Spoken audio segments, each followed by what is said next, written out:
At this point, it's probably fair to say that Team Ninja has a pretty good handle on this whole Souls-like genre thing. Wo Long Fallen Dynasty may not reach the same heights as Nioh 2 did back in 2020, but it certainly scratches that same itch of lightning-fast combat, punishing yet rewarding difficulty, and deep build customization options that you can craft and tailor to your own playstyle. And it accomplishes that feat while completely changing up the fundamentals of its combat system to be closer to Sekiro than Dark Souls. By that same token, it also falls victim to the same familiar issues nagging at those other Team Ninja Souls-likes, including subpar storytelling and excessively fiddly loot mechanics. But when you consider the things that Wo Long does better than just about any other game in this genre, that baggage amounts to scratches on an otherwise pristine set of armor.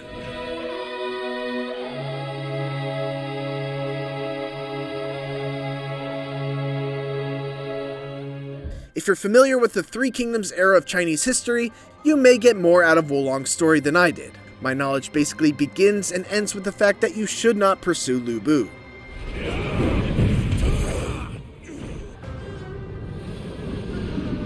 But even then, I think it won't be a highlight because Team Ninja continues to struggle with telling a memorable story with likable characters.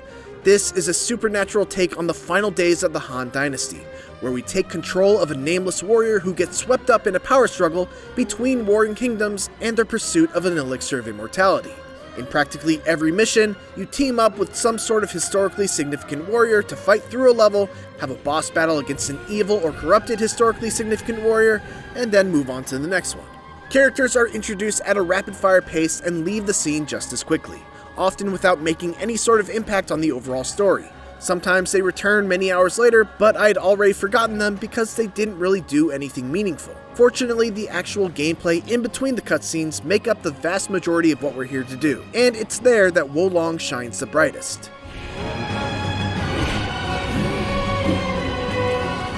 Wo Long's combat is a puzzle that needs to be figured out really quickly if you plan on getting past even the first major boss, but once you solve it, it's incredibly satisfying to play around in. Similar to Sekiro, it's a system that relies on carefully timing deflections so you can preserve your spirit meter while also avoiding damage, especially when enemies also start mixing in powerful, unblockable attacks that have to be parried rather than blocked.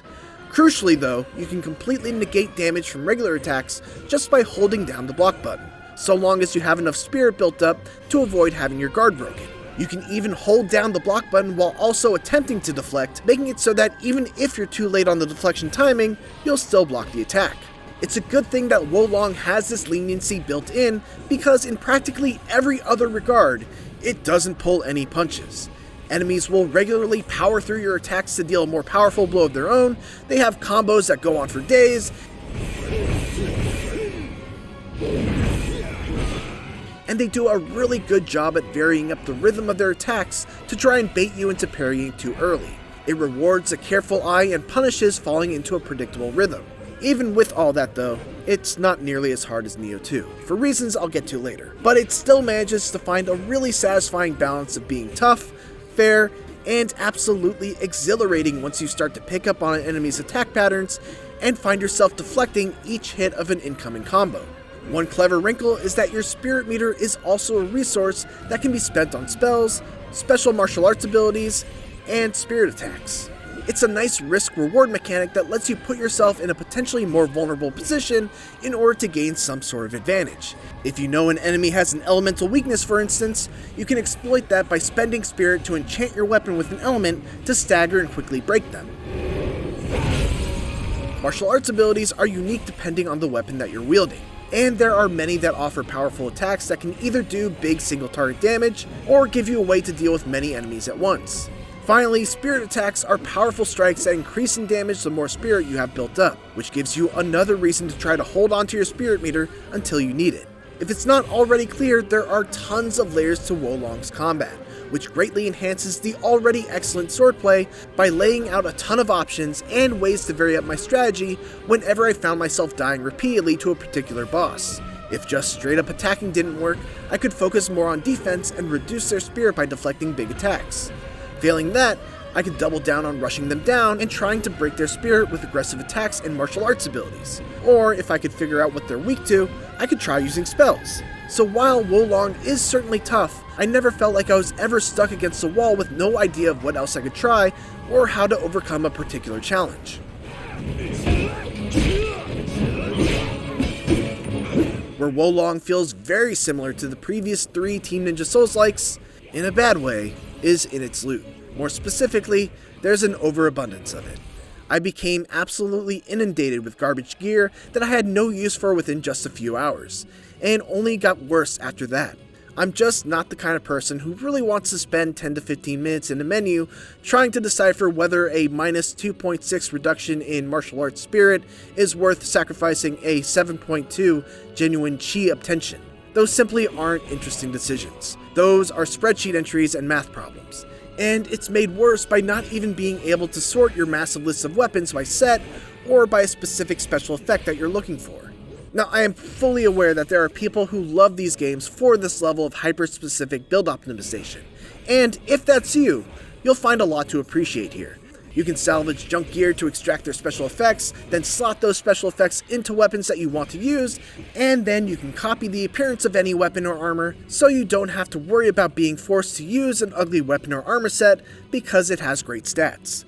It's fairly exhaustive in its options, but it's also not for those of us who prefer action to menu screens. Fortunately, I found that I didn't have to get too far into the weeds on my first playthrough because I was more than powerful enough just by engaging with loot on a surface level. No major tweaking was necessary to keep me from falling behind the power curve, leaving the complexity for those who are looking to test their mettle in the multiple iterations of New Game Plus or PvP invasions.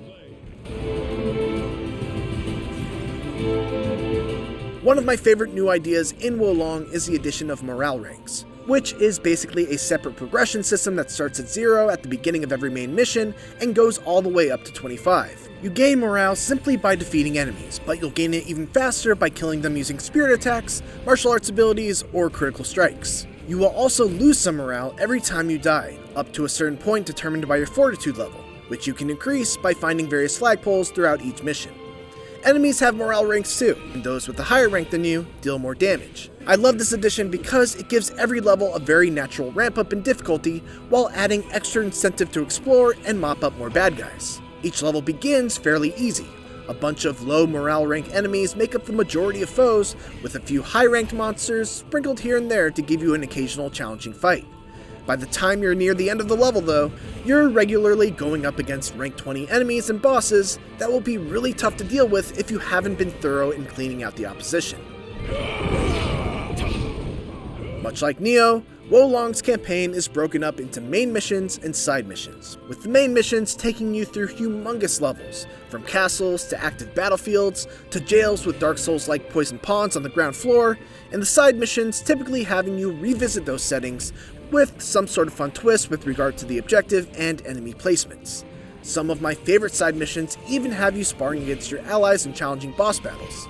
One of the really great things that Wolong does is that it allows you to exit out of the mission from a battle flag and save your progress on that main mission. This is a wonderful safety net because frequently what can happen in these games is you can find yourself underleveled and stuck on a main mission.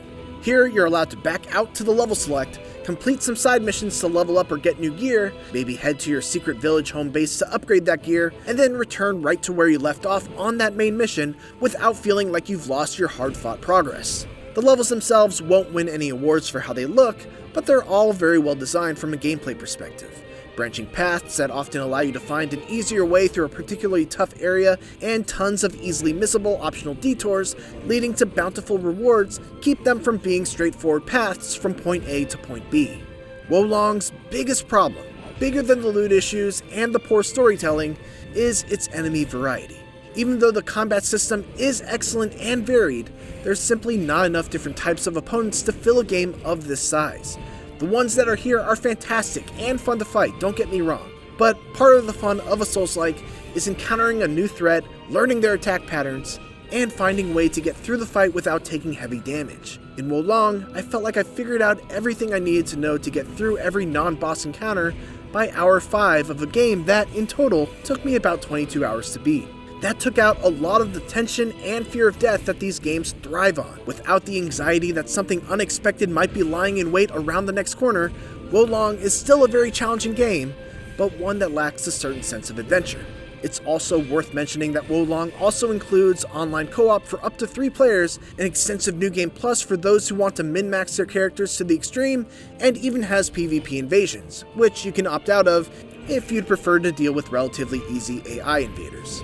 Unfortunately, not enough people were playing ahead of launch for me to test the competitive multiplayer features out for this review, but cooperative play is super easy to set up and play through, just like it's been in prior Team Ninja Soulslikes. You can either recruit random strangers into your game from within a level when you need help, or you can start a level fresh from the beginning with a friend.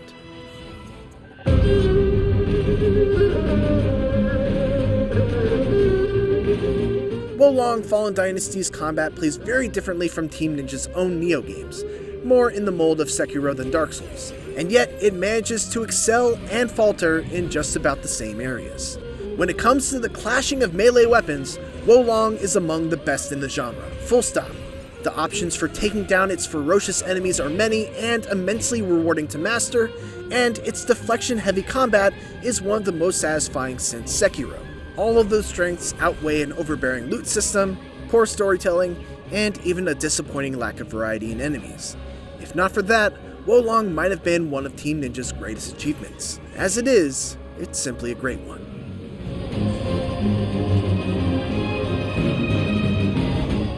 For more Wo Long Fallen Dynasty, make sure to check out the first minutes of the game. And for everything else, keep it here on IGN.